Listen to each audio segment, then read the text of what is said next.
Every few months, someone asks about this library, Suspended Cymbals by Wavesfactory. And no one has reviewed it in our community that I know of. And if you have it and you didn't review it, shame on you, because my curiosity has been growing about this library.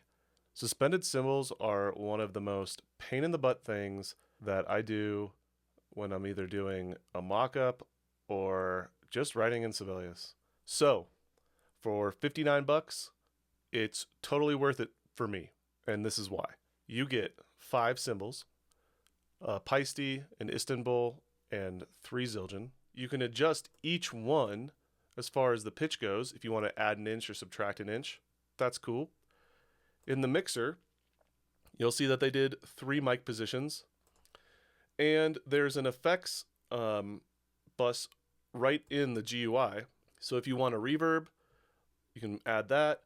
If you want a little EQ, you can do it to the master, or you can do it for any mic. So the close mic has a lot of low end in it. So I'd probably want to take some of that out. I went ahead and did a little bit of that on the master, around 150, 160, and I just pulled the gain all the way down to get rid of those stage sounds and the stand sounds. The other thing it has is a round robin. So each time that you hit, it's going to give you a different sample for up to 4 times. They recorded 4 times. So it won't sound like a machine gun. Each one of those is just a tiny bit different. Perfect. You can adjust the velocity curve. And the cool thing here too is that you can adjust the roll release sound. If you're not familiar with what is the secret sauce of this library, it's that the roll is controlled by the mod wheel. So at the bottom, it's slow and softer, and as it goes up, it's going to gain intensity until you hit 127, and then it's going to crash. So at the end of the crash sample, if you want your crash to be just a little bit louder than the roll, or a lot of bit louder than the roll, you can go ahead and do that. And one other piece before we jump into actually how this works in Sibelius is that they also recorded these awesome cymbal scrapes. So check these out.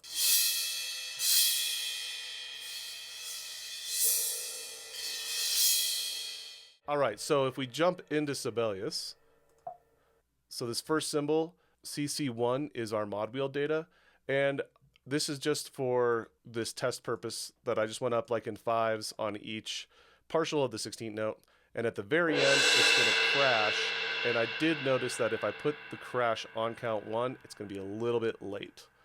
So let's check out this guy right here against this drum set. I'll get rid of this piano because we won't hear it.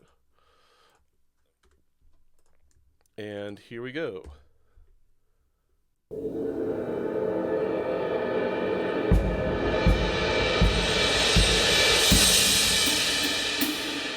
Cool, so it's timed perfect at 80 beats a minute, and this is where the other engines I just have a hard time with when we change tempo.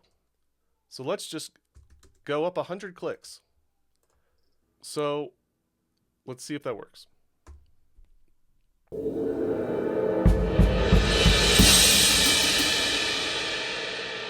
So for me, that just saved an incredible amount of time.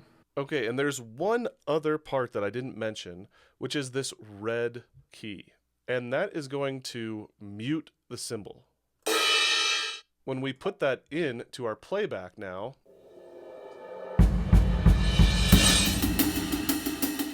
so for me, this is super worth it, and I can't wait to keep using it moving forward and just copy paste instead of messing around and getting stuck trying to line up crash cymbal hits all day. Good luck out there, everyone.